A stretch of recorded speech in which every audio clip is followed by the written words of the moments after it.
ক্ষমতা হস্তান্তরের ঠিক একদিন আগে রাষ্ট্রীয় অতিথি ভবন যমুনা থেকে একজন বিশ্বস্ত অফিসার গেলেন বিজি প্রেসে। একটি বিশেষ আদেশ হাতে হাতে প্রিন্ট করে একটি মাত্র কপি নিয়ে আসেন। কি ছিল সেই অতি গোপনীয় গেজেটে, আর কেনই বা এটা নিয়ে এত রাগঢাক? বাংলাদেশের অন্তর্বর্তী সরকারের প্রধান উপদেষ্টা নোবেলজয়ী অর্থনীতিবিদ ডক্টর মোহাম্মদ ইউনূস দায়িত্ব ছাড়ার ঠিক আগে নিজেকে 1 বছরের জন্য ঘোষণা করলেন অতি গুরুত্বপূর্ণ ব্যক্তি, ভিভিআইপি। আইনগতভাবে তিনি কি এটা করতে পারেন? সংবিধান কি প্রধান উপদেষ্টাকে গেজেট জারি করার ক্ষমতা দিয়েছে? গেজেট জারি করতে কি রাষ্ট্রপতির অনুমতির প্রয়োজন হয় না? রাষ্ট্রপতি কি জানতেন এই সব কিছু? ডক্টর ইউনূসের নিরাপত্তা এতটা ঝুঁকিপূর্ণ হয়ে গেল কেন? ক্ষমতা গ্রহণের আগে আমরা তাকে নিজের হাতে নিজের গাড়ির দরজা লাগাতে দেখে বাহবা দিয়েছিলাম। ক্ষমতা ছাড়ার পরে তার এসএসএফের প্রোটোকল প্রয়োজন হয়ে পড়ল কেন? এটা কি ক্ষমতার সূক্ষ্ম অপব্যবহার? 10 ফেব্রুয়ারি 2026 দায়িত্ব হস্তান্তরের প্রাক্কালে গেজেট জারি হয়। আইনি ভিত্তি হিসেবে ব্যবহার করা হয় বিশেষ নিরাপত্তা বাহিনী আইন 2021।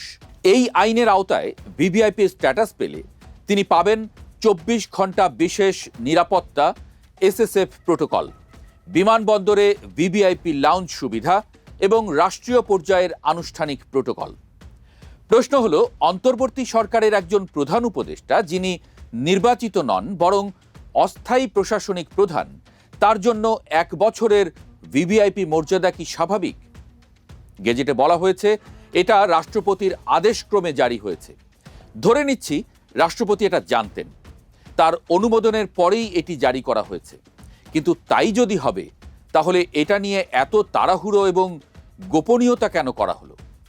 আরও বড় প্রশ্ন হলো, যখন একজন ক্ষমতাধারী ব্যক্তি নিজের ক্ষমতা ব্যবহার করে নিজের জন্য সুবিধা নিশ্চিত করেন, তখন সেটিকে কনফ্লিক্ট অব ইন্টারেস্ট বলা যাবে কিনা? বাংলাদেশের সংবিধানে অন্তর্বর্তী সরকারের ব্যবস্থাই নেই। ডক্টর ইউনূসের সরকার গঠিত হয়েছে বিশেষ পরিস্থিতিতে সুপ্রিম কোর্টের মতামতের ভিত্তিতে। ঐতিহাসিকভাবে তত্ত্বাবধায়ক সরকারের যে ধারণা, অর্থাৎ সংবিধানের সংশোধনী অনুসারে সেই সরকারের কাজ নির্বাচন আয়োজন, নীতিগত সিদ্ধান্ত গ্রহণের ক্ষমতা সেই সরকারে দেয়া হয়নি। ডক্টর ইউনূস বেশ কিছু নীতিগত সিদ্ধান্ত নিয়েছেন, যার মধ্যে এটিও একটি। কেউ আদালতে চ্যালেঞ্জ করলে আদালত এটিকে অবৈধ বলে রায় দিতে পারেন। আপাতত প্রশ্নটা হলো, ক্ষমতা ছাড়ার আগে নিজের জন্য প্রশাসনিক সুবিধা নির্ধারণ করা তার সাংবিধানিক সীমার বাইরে কিনা? 2006 সালে প্রণীত নিয়ম অনুসারে সাবেক প্রধানমন্ত্রী, রাষ্ট্রপতি এবং প্রধান উপদেষ্টারা 3 মাস রাষ্ট্রীয় নিরাপত্তা পান। এর বাইরে অন্য কোনো নিয়ম এতদিন ছিল না। বাংলাদেশে এর আগেও তত্ত্বাবধায়ক সরকার ছিল। ডক্টর ইউনূসের চেয়েও বেশি দিন ক্ষমতায় ছিলেন ডক্টর ফখরুদ্দিন আহমদ।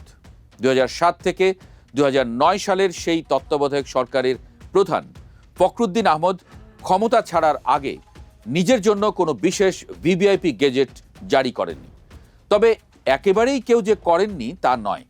2009 সালে শেখ হাসিনা ক্ষমতা গ্রহণ করেই জাতির পিতার পরিবারের নিরাপত্তা আইন নামের একটি আইন পাশ করেন।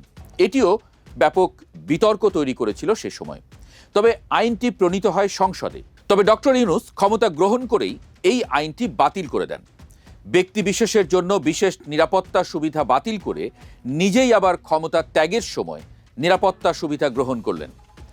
অন্তর্বর্তী সরকারের উপদেষ্টাদের যদি নিরাপত্তার এতই প্রয়োজন ছিল, তাহলে সবার জন্য নিরাপত্তা ব্যবস্থা করতে পারতেন, যেমনটি আমেরিকা বা ইংল্যান্ডে আছে।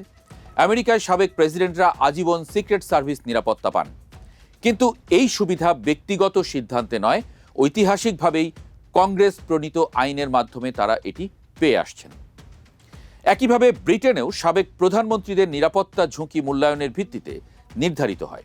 যেমন সাবেক প্রধানমন্ত্রী টনি ব্লেয়ার এখনও নিরাপত্তা সুবিধা পান, কিন্তু তাও ব্যক্তির নিজের ঘোষণার মাধ্যমে নয়, রাষ্ট্রীয় নিরাপত্তা সংস্থার মূল্যায়নেই তা দেওয়া হয়। ডক্টর ইউনূস যদি মনে করতেন সাবেক সরকার প্রধানদের নিরাপত্তা দেওয়া জরুরি, তাহলে সেই জন্য আইন প্রণয়ন করতে পারতেন, কিংবা ঝুঁকি মূল্যায়ন কমিটি করতে পারতেন। সেই অনুসারে যার যতটা ঝুঁকি তাকে ততটা নিরাপত্তা দেয়া যেত। কিন্তু তা না করে নিজের মেয়াদের শেষ দিনে এসে নিজেকে ভিভিআইপি ঘোষণা করায় সমালোচনার ঝড় উঠেছে। কারণ ডক্টর ইউনূস শুধু একজন প্রশাসক নন, তিনি নোবেল জয়ী ব্যক্তিত্ব। তার আন্তর্জাতিক মর্যাদা এবং যোগাযোগ আছে। তিনি চাইলে নিজেই নিজের ব্যক্তিগত নিরাপত্তার ব্যবস্থা করতে সক্ষম। রাষ্ট্রীয় অর্থে 1 বছরের ভিভিআইপি মর্যাদা, এটার কি কোনো প্রয়োজন ছিল? বাংলাদেশের মতো উন্নয়নশীল দেশে সাধারণ মানুষের করের টাকায় তার ব্যক্তিগত নিরাপত্তার এই বিশাল আয়োজন নিয়ে প্রশ্ন ওঠা স্বাভাবিক। সমালোচকরা বলছেন এটি তার দরিদ্র বান্ধব ইমেজের সঙ্গে সাংঘর্ষিক। তবে ডক্টর ইউনূসের পক্ষেও একদল মানুষ কথা বলছেন। তারা বলছেন একটি সংস্কারমুখী সরকারের নেতৃত্ব দেওয়ার ফলে রাজনৈতিক হুমকি বেড়েছে। বিশেষ করে বিগত আওয়ামী লীগ সরকারের অনেকেই মনে করেন তাদের রাজনীতি শেষ করে দেওয়ার জন্য ডক্টর ইউনূসই দায়ী। এছাড়া দেশের বাইরেও তার শত্রু বেড়েছে। সরকারের নেওয়া বিভিন্ন জাতীয় সিদ্ধান্ত অনেক পক্ষকেই সন্তুষ্ট করতে পারেনি। এই কারণে তার যে নিরাপত্তা ঝুঁকি বেড়েছে তার প্রতিকারও রাষ্ট্রের দায়িত্ব। তবে প্রধানমন্ত্রী তারেক রহমানের নতুন সরকার চাইলে এই গেজেট বাতিল করতে পারেন।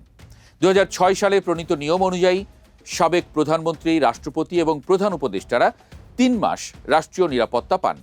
ইউনূসের গেজেট বাতিল করলে আগের নিয়ম অনুসারে 3 মাস নিরাপত্তা পাবেন তিনি।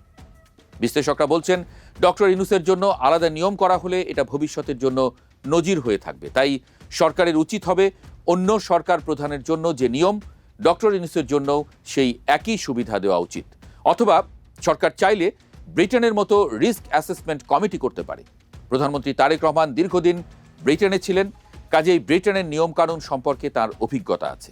এই নিয়ম অনুসারে অ্যাসেসমেন্ট কমিটি মূল্যায়ন করে যার যতটুকু ঝুঁকি তাকে ততটা নিরাপত্তা দিতে পারে। সরকার কি সিদ্ধান্ত নেবে তা সরকারের ব্যাপার। কিন্তু একটা প্রশ্ন থেকেই গেল, ডক্টর ইউনূস যে কাজটি করে গেলেন তা তার নৈতিক মান সম্পর্কে প্রশ্ন রেখে গেল। প্রশ্ন থেকে গেল, তিনিও কি পুরনো রাজনৈতিক চক্রের ক্ষমতার অপব্যবহারের পুনরাবৃত্তি করলেন? শেষ পর্যন্ত সরকারের নির্বাহী আদেশে নাকি আদালতের রায়ে এই বিতর্ক শেষ হবে তা কিছুদিন পরেই জানা যাবে। কিন্তু যে প্রশ্নগুলো উঠছে সেসব প্রশ্ন ডক্টর ইউনূস এবং তার সরকারকে দীর্ঘদিন বয়ে বেড়াতে হবে, এটা নিশ্চিত।